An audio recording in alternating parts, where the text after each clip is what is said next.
Welcome to the spring edition of 1 Square Mile, or we might call it our post-pandemic show.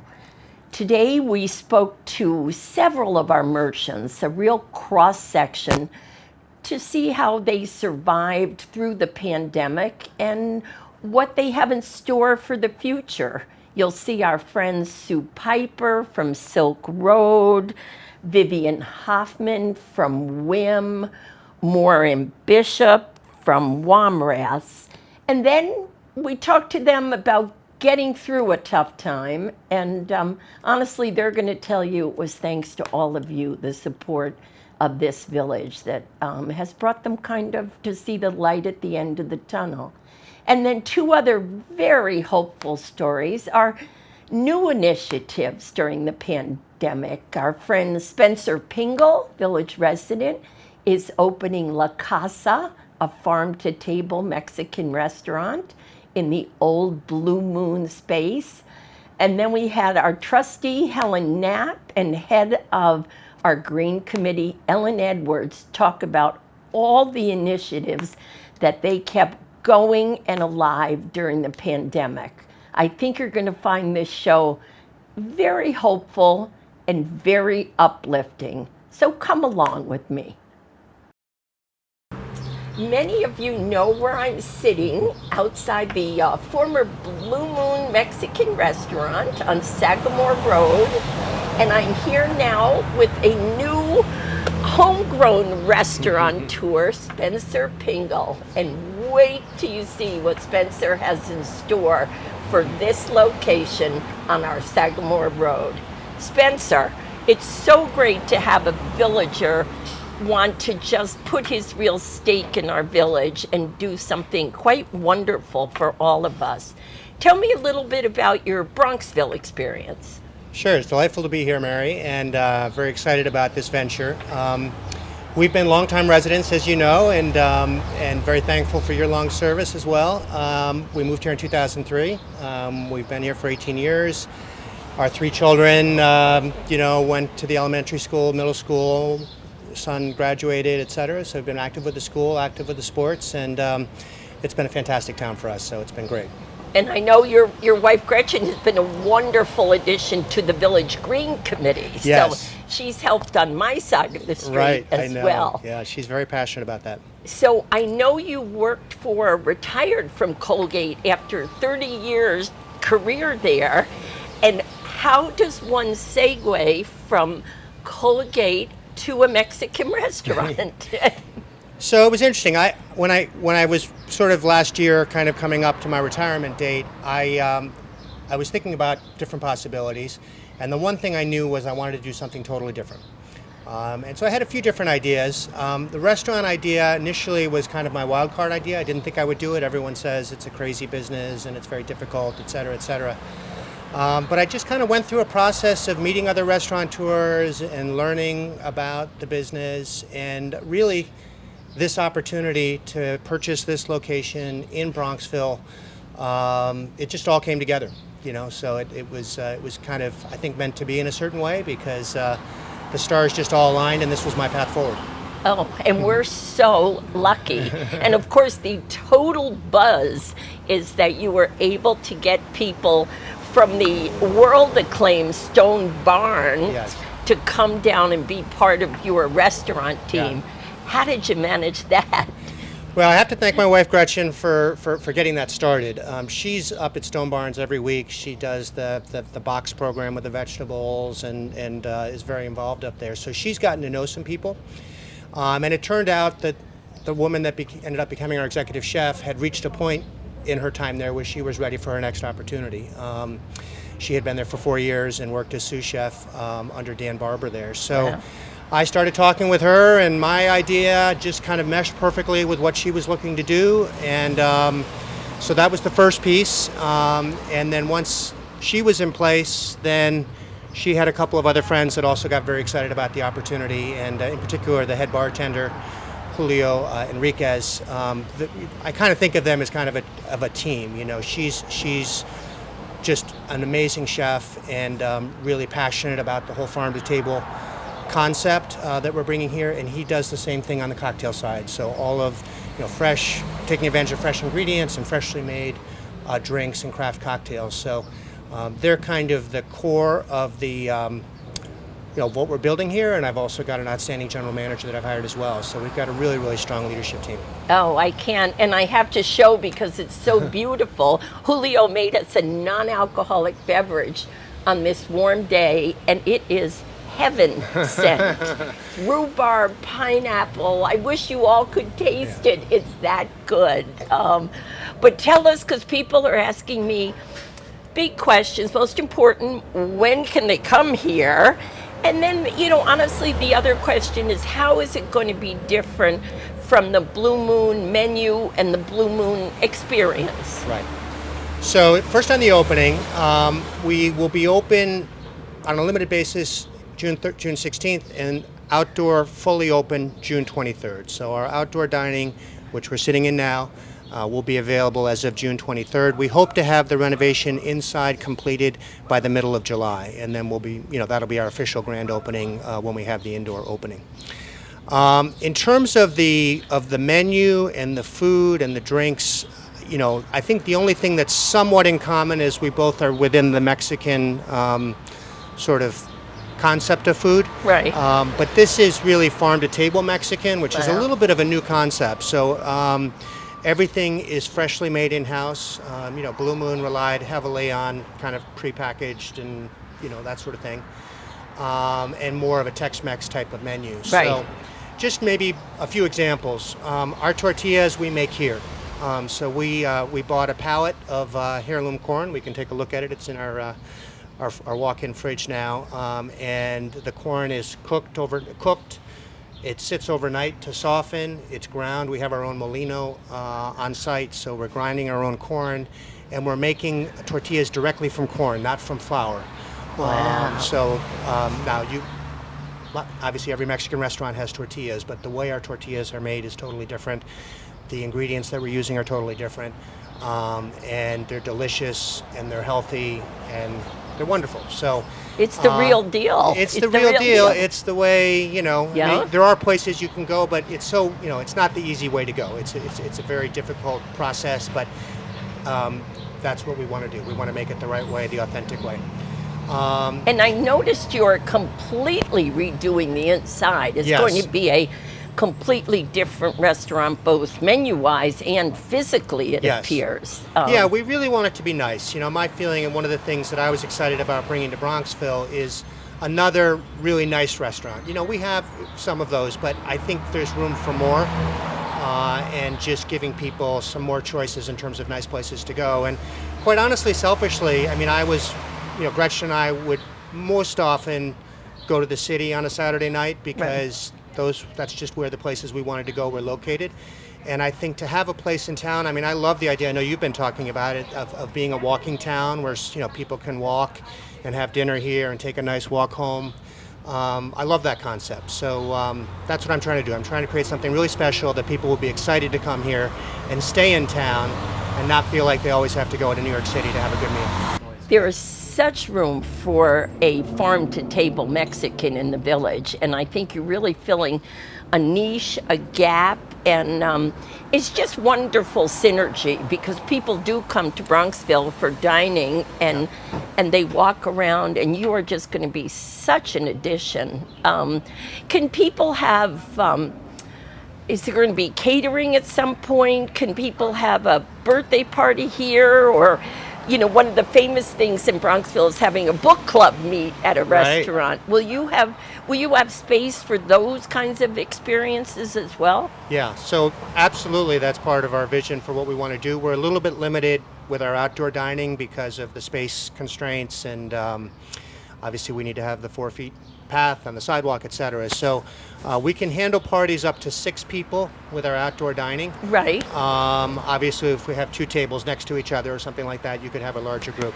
Once we get inside, we will have a lot of flexibility. I mean, that's one of the wonderful things that I loved about this. I was not a big fan, quite honestly, of the Blue Moon restaurant, but the space is terrific. It's a very large, open space, and we'll be able to handle groups, a group of 12 or 24, even family gatherings, book clubs, those sorts of things should work really well in that space. And we do plan to do catering. So again, it's will come in time. Really, it's about developing the kitchen staff and having enough Right. people to be able to manage everything. But we also definitely see that as an additional opportunity down the road. Well, I think you have worked magic for Bronxville. I think you brought the Stone Barn people, are just such a signature group of chefs and bartenders, and you are so needed in this village. And I just wish you every success. And I can tell you, because I've already done it, you go on Resy, RESY, to get reservations, because I've already done that, and I cannot wait. And wishing you every success. Awesome. Thank you so much, Marion. Thanks for all your support. You've been wonderful. Thanks. I was walking down Pondfield Road, and Sue Piper, owner of Silk Road, was nice enough to let me come in on the fly and speak with her, because I really want to take the temperature of our longstanding merchants, since we're kind of seeing the light at the end of the tunnel after the COVID pandemic. Yes. And you are a great person, as you really do have your finger on the pulse in Thank the you. village. Thank So just would love to hear kind of how it was when it all first happened and you just had to close. Did you manage to keep it going in some way, via phone or internet? Right. Yeah, it's somewhat of a blur already, which is Yeah. amazing. I'm very good at blocking out things that don't appeal to me, so I blocked a lot out. But yes, at first we were, as everyone was, shocked, panicked. Right. But we kept rolling along. Of course, we closed our doors for quite a while. But people are loyal customers, and I think all the stores in town do have a slight, following and loyal Right. customers. So mine were great. They would email or text, and we would do some orders that way. We have a little website which Yeah. people can buy things on, very little, and we got some orders that way, and I was always available. I left my cell phone number, Right. on the door, and again, I encouraged people texting or getting in touch, and they did. They really did. Good. People even, would get in touch with me and buy gift certificates, either for the frontline workers or their friends. I think it was their way of giving me a little bit of a loan, or not, they didn't expect me to pay it back, but a little boost. But, Yes. but quite a few people bought some gift certificates for friends, which was great too. Well, you know what? You are quite beloved in this Thank village, you. so Thank you you. deserved Thank that. you. Then you went to, I remember, appointments. You kind Right, of exactly. eased back in, and that seemed to work as well as it could. It does, yeah. I still, to this day, we're still on a little bit of reduced hours. Okay. We used to open at 10 and close at 6. Now we're more like 11 to 5 or 11 to 4. But again, always available by appointment. But that was sort of the flow of people. As people started coming out, they didn't seem to be coming here anyhow, earlier or later. But and in some ways, I like that better, actually, being available by appointment, but not having to staff the whole time here, or not having us, not be too busy and looking at the clock and saying. Right. So that works out about quite well. And do you find, have people, they're coming back. I know some people are still have a little trepidation about physically going to the stores quite yet. Right. And have people been coming, and has their shopping pattern changed? Do you see just a little bit, what are the takeaways Right. from this whole thing? Well, people are quite happy to be coming in now. The people who are venturing out come in and, really to every one of them, oh, it's so wonderful to be back in the store. It's Yeah. so wonderful to be back. Do we have to wear masks, they ask. And we say, no, if you're vaccinated, we're all vaccinated, we're comfortable with you not. And they're like, thank God, And they are just enjoying walking around, seeing all the lovely displays and looking at, touching, feeling things which they couldn't do during the pandemic. And it's so fun too. One of the things I've always liked about the store, and I've said this many times, I feel like it's a gathering place for women sometimes. I mean, they just happen to run into each other here. I mean, that can happen in the UPS store or wherever too, but they run into each other and, in the 5-minute conversation, they get their CAM stuff figured out and they get their carpools figured out and they share a doctor or something. So I find out what's going on at the school or maybe the churches. Exactly. You're absolutely right. It's a good meeting spot. Exactly. It really is. So it's wonderful to have that aspect back. I don't think business is, the foot traffic is back to where it was before pandemic. It's coming back. Okay. We had our sidewalk sale this weekend, and it was nowhere near as trafficked as it has been in past year. It was fine. There was good traffic, but we were used to frenzies in years before, and we didn't have that. And I attribute it, the weather. It was hot as blazes, of course. I don't think that people realized the sidewalk sale in some cases was going on as much as it's advertised. Somehow people never get the memo. And of course, some people are comfortable being out and about. And others are a little timid. Right. They are. Yeah, exactly. They are. Especially when you think sidewalk sale, you used to think super crowded sidewalks, and that could have affected people. Exactly. But all in all, I mean, you've handled it with a smile on your face and such graciousness. Oh, thank you. You Thank really you have. And I have a feeling you feel like the residents did the same thing. Exactly. I mean, I always knew Bronxville was a wonderful town, and I always say Bronxville is a wonderful town, but this proved it once again. I mean, we had people gather together and band together and offer assistance to the merchants, and I would tell friends in other states and other towns about that, and they said, that's unheard of. That's just remarkable. And that's why I said, I always tell you Bronxville is the place, but we so appreciated BXV for BXV and all that people did, whether it was that group, again, whether it was individuals or just, the PTA came and bought a lot of things from us fairly recently, which was great. Gramerton Village, if they do. I know I'm not thinking of others, the foundation, school foundation. So every organization that thinks of us, we're so happy for. And again, we find out what's going on that way, but it makes us feel more integrated into the community. So that's wonderful. That's absolutely wonderful. Well, that is such a wonderful, positive high note to leave it on. And you are one special person. As are you. As in what I agree is one special village. Excellent. Thanks. Thank you.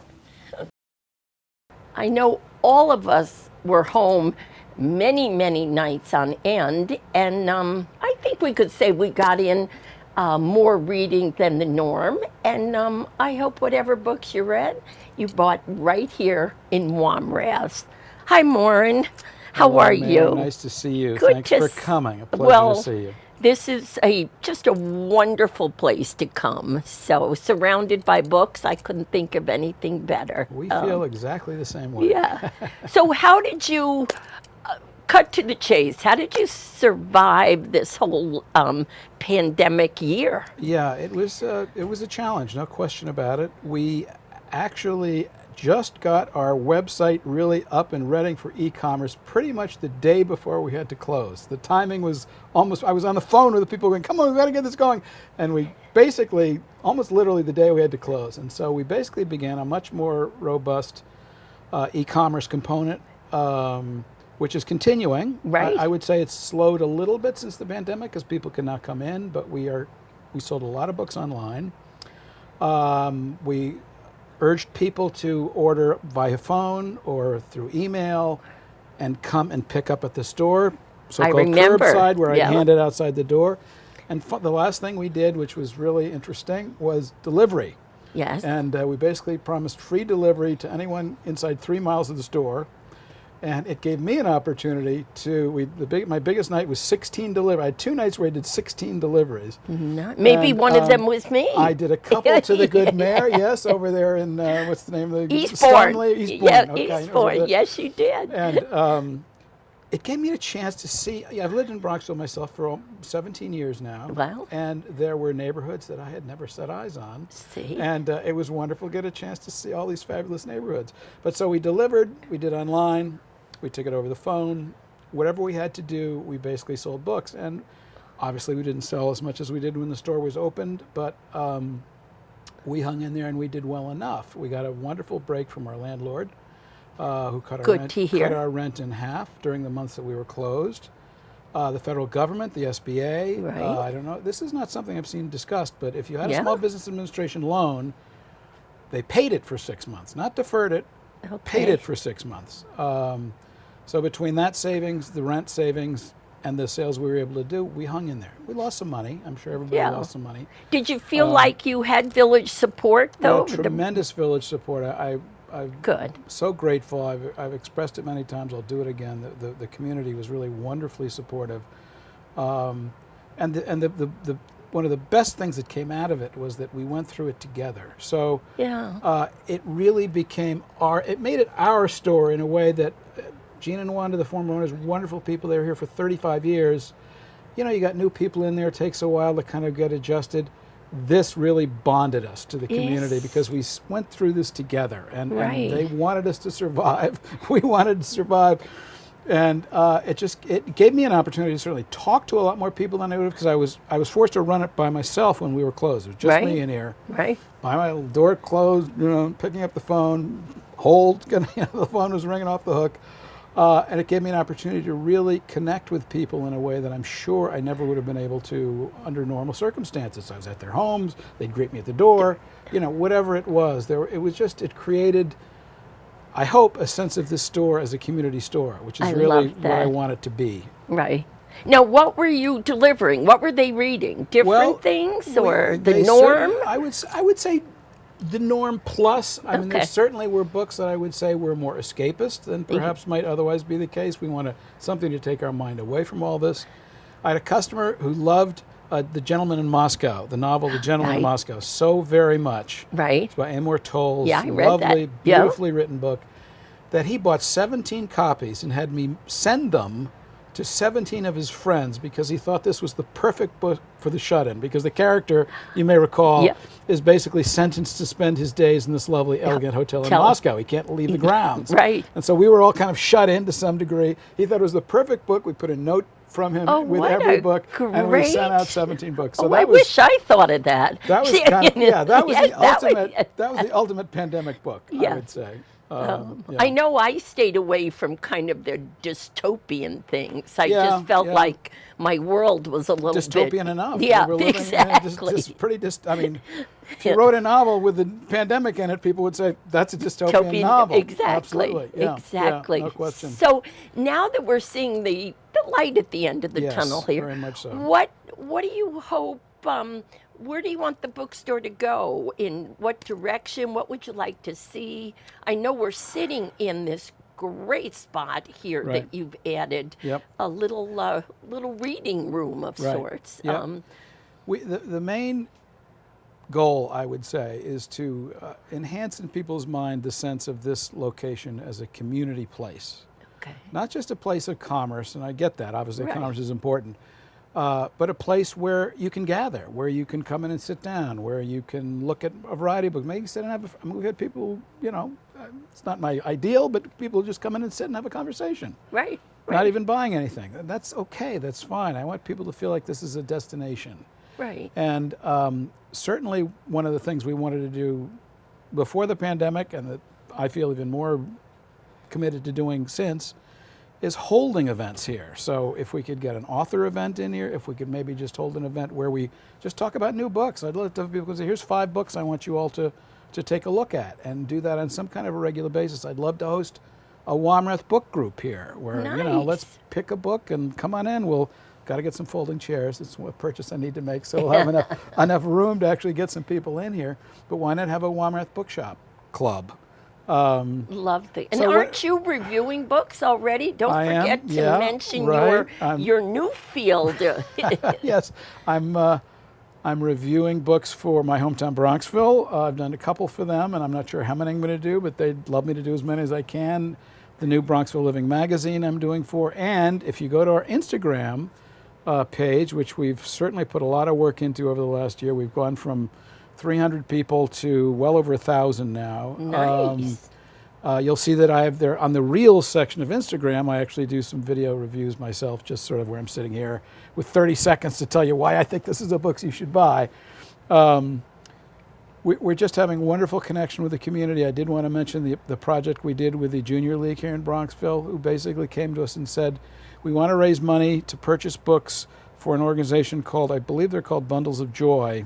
Right. Who are attempting to get books that show children of color to deliver to schools with children of color, so they can see themselves in some of these books in a way that perhaps in the past wasn't so easy. I went to all our major reps from all the publishers, got 90 titles, delivered 250 books to them, and they just picked them up yesterday, and they've been delivered to Bundles of Joy. And I just think I salute the Junior League for it. I think it was a wonderful effort, and we were thrilled to be a part of it. An example of something we'd like to do going forward. As an example of being part of this community. We want this. We've built our relationship with the school wonderfully. They've become a wonderful customer. Oh, that's Eileen Mann, great the terrific to hear. librarian over there, has become a very steady customer, and we just did a large order for the English department, helping to replenish some of their books. So we just want, it is a community store. I mean, it always has been. We just want to emphasize that, build the relationships within the community, and hopefully get people in here. Use this nice space we've created back here for, I'm open to anything anybody thinks of. I've got a couple of children's authors who've come in, who have books coming out. Happy to have kids come in if we can maybe coordinate that with the school and have the author read the book. Whatever works. We just want to get people in the store and I think support this idea of a community location. And I love that out of the pandemic, good things have happened, Yes. and your complete connection and, as you said, bonding to this community is, the pandemic may be over, but this connection is lasting. Oh, absolutely. I certainly hope so. Yeah. Thanks so much. Thank you. Thank you for coming. Thanks. Well, many things during the COVID pandemic sadly came to a little bit of a halt. The village's Green Committee kept growing. I am here with the chairman of the Green Committee, Ellen Edwards, and our trustee, Helen Knapp, who has taken a huge interest in all things ecological and the real stewardship in the village. And you've turned out to be Helen and Ellen great teams. So, but before we go into the Green Committee, I just thought Helen is relatively new, though the third most senior trustee in the village. And if you would just give our viewers a little bit of your background. I know you were born and bred here. Yes. So I was born and bred here. My father was not born here, but he also came to Bronxville when he was a teenager and graduated from Bronxville High School in 1940. Wow. And I went K through 12, as all my siblings did. Graduated, moved away. Didn't think I was necessarily going to come back, but had my children and my family and decided this was home, and came back now about almost 20 years ago. Okay. So raised my children. My youngest just graduated from Bronxville High School last year. So I worked for many years, 14 years for Citibank and 8 years for a global not-for-profit, and then I decided to spend more time, in the community. So spent a lot of time volunteering in the school, PTA president, on various local committees, the NPC, and really value so much all of the wonderful initiatives that people in this community have to make it such a special place. And I guess the government was a natural segue, I guess, and have just really enjoyed the last year and a half of learning about the village and trying to contribute what I can. And the environmental side of things, I don't have a background in environment, but I think it's such an important part of the quality of life of our village on so many different levels, from the fertilizer and the leaf blowers to the very deep-seated issues of sustainability and greenhouse gases and carbon emissions. So I've learned so much from Ellen just in the few months that we've been working together. So she and the committee have done so much over the past number of years that looking forward to doing what we can together in the future. Well, you have been such an incredible colleague, and your real kind of boots on the ground in the village has really helped. It has really made a difference. You add such a perspective and a value. I just feel very lucky to Thank you have very you much. as a colleague. Me as well. And, Yes, and it's then a we wonderful- have the AKA Dynamo over here that you have teamed up with so successfully. And Ellen, if you want to talk about sort of the big umbrella project that both of you are working on together. We're working on something called Climate Smart Communities, which is a state-sponsored program. It's a really terrific framework for helping a community reduce its greenhouse gases and develop sustainable practices. It's complicated. We're delving deep into this state website to learn all about it.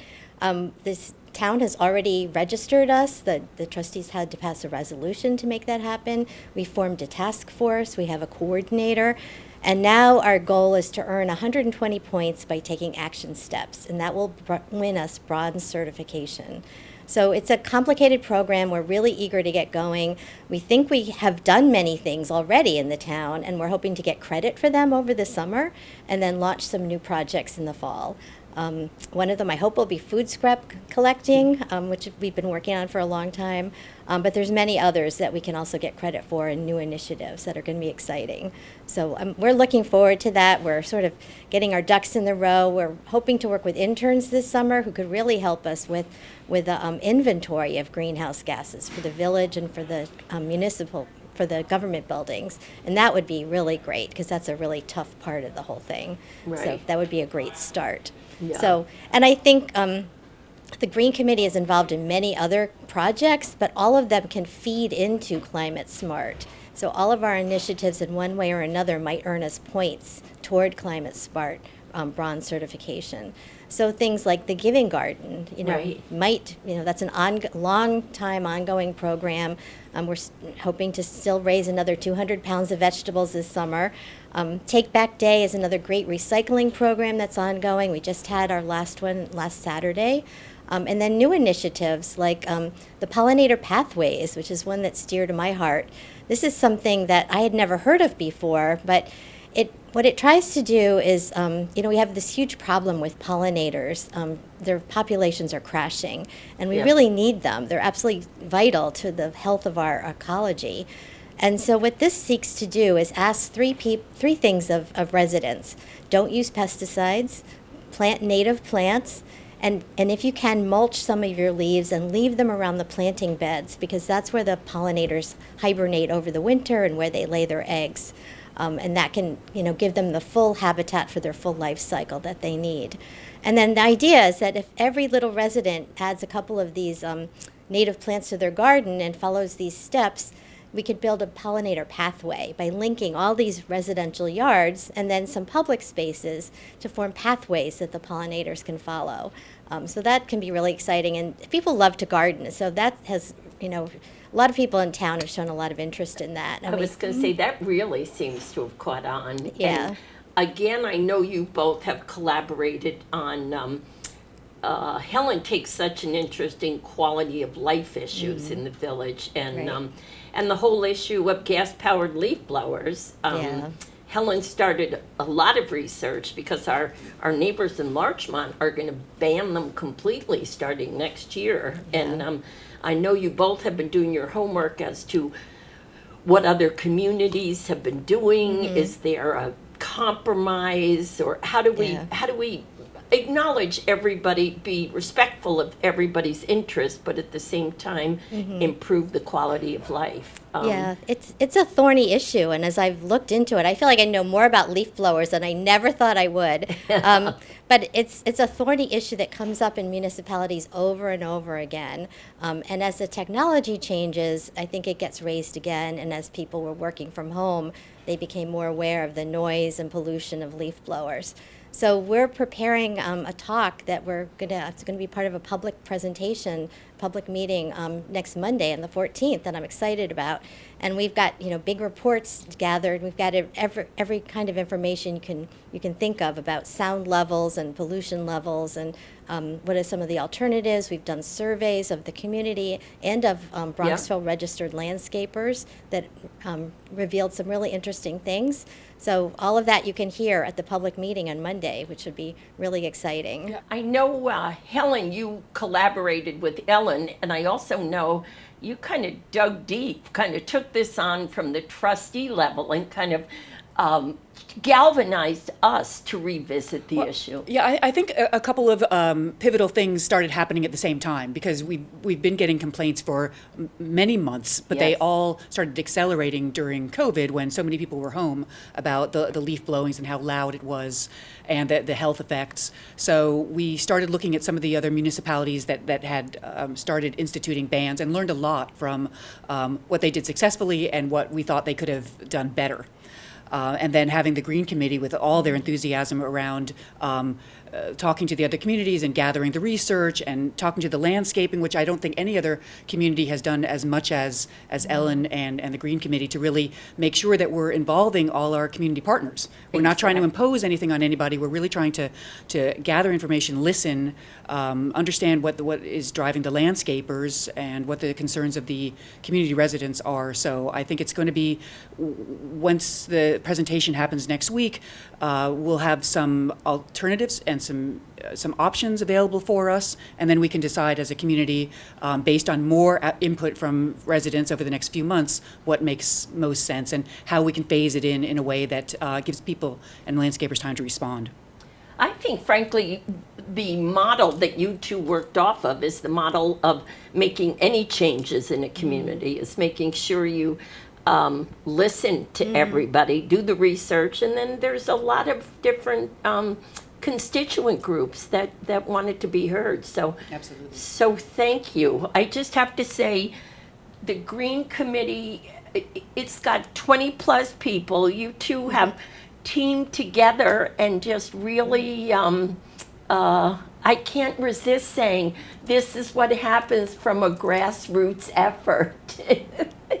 Thank you both. Thank you. Thank you. Terrific. Now that we're finally post-pandemic, it's time to get out of that loungewear and t-shirts. And boy, do we have the shop you need to come to update the wardrobe for the happy days ahead. Here we are, Vivian and Greg at WIM. Tell us, first of all, for our viewers who don't know about WIM, just give us a little background on the store. So we have been in Bronxville, happily in Bronxville, for nearly 3 years. Our specialty is fun, comfortable, good quality clothing under $100. We cater to all ages. I would say we do have a lot of younger people here, but we also cater to people my age and all ages. Well, I've noticed you have on a dress which looks stunning right here from your own store. So great advertisement, and I can say I have the world's best beach cover up from right here. So thank you. How did you handle the pandemic when things happened? Yeah. It was difficult. It was difficult. We had started selling online, but we were really not that deeply involved in it. And we started selling online and doing curbside and meeting customers outside and doing things by phone and doing things by Instagram. And I would say if it weren't for the support of the local community and everybody in Bronxville dedicating themselves to shopping local, we wouldn't have made it. Yeah. So No. we're really grateful for everybody's support. No, that's for sure. The whole Bronxville community is unbelievable. I mean, just everything the town does, and I want to give a shout out to the chamber, because they are amazing. What a good people to mention, because today we haven't mentioned them, and boy, they are a great group They of are people. really amazing. They yes. did so much reaching out to us during the pandemic, saying, what can we do to help? They organized things with different loans, with business associations, with sort of connecting the different businesses. It was really helpful. You know, it's really heartwarming because that's kind of the message we're hearing today, that when we needed each other most, we were there for each other. Yeah. And we've got to have that going forward, right? Shop Yeah. local, shop local. And what are your plans? Do you feel like you're seeing a little light at the end of the tunnel? I feel like we are. Okay. I feel like, customers are sick of sitting around in their loungewear, even though we still want to sell some loungewear. But everybody wants to get dressed up. We want to celebrate occasions. Unfortunately, we're having some proms again. We're having some Yes. graduations. And the moving up ceremonies. Moving up ceremonies, which we are selling lots of dresses and things for the moving up ceremonies. And I think people are scheduling weddings again and just all kinds of happy things. Lots of jewelry. Oh, that's a good point. Yeah. We're no longer just wearing Zoom earrings, as I call them. Now, do you have a few things you can show us, just to give Sure. our audience a little? Absolutely, hold that Greg. for you? Yeah, why don't you? So here's a couple of items. This is something the girls would buy for a moving up Yes. or just for an afternoon or summer party. They could wear it today, that's for sure. Hot day. Here are a couple of dresses. We always try to give our clothes a little special something. So this has the surprise open back, and these are a couple of other dresses that are great for all the graduation parties and all, Oh, those are the perfect. things that are happening now. Yeah. Yeah, they're perfect. And you know what? I love the fact that you keep the price point actually so helpful to people, and it's really appreciated. And I always see your store busy with happy people. So you run just a wonderful place. Thank you. We want everyone to be happy. We try to do everything that we like for our customers. So we have a very flexible return policy. Nice. The second we were allowed to try on clothes during the pandemic, we let people try it on again. We special order things for customers. We'll do whatever it is to try to make our customers happy. Well, I think that's kind of what shopping local is all about, right? Yeah. And we're just so happy you're here, and we're so glad that you have the clothes that we need now to get back out and spring, summer. It's going to be a terrific season thanks to good people like this. So come on in and buy something pretty. Thank Thank you so much. So that's it for our spring edition of One Square Mile. In case you missed part of it, you can see it all now on YouTube, and just take a glimpse at some of our wonderful merchants. We spoke with Maureen Bishop from our wonderful Wamrath bookstore, Sue Piper from the Silk Road, and Vivian Hoffman from WIM. They really gave us an up-close and personal view of business in Bronxville. And then two great new initiatives, our new Mexican restaurant owned by village resident Spencer Pingle, and then finally a discussion with village trustee Helen Knapp and our Green Committee chairman Ellen Edwards on all the good things that are happening in the village post-pandemic. The show was very inspiring to me and so hopeful, and sending a huge thanks to this audience who frankly kept the village going during some tough times. See you soon.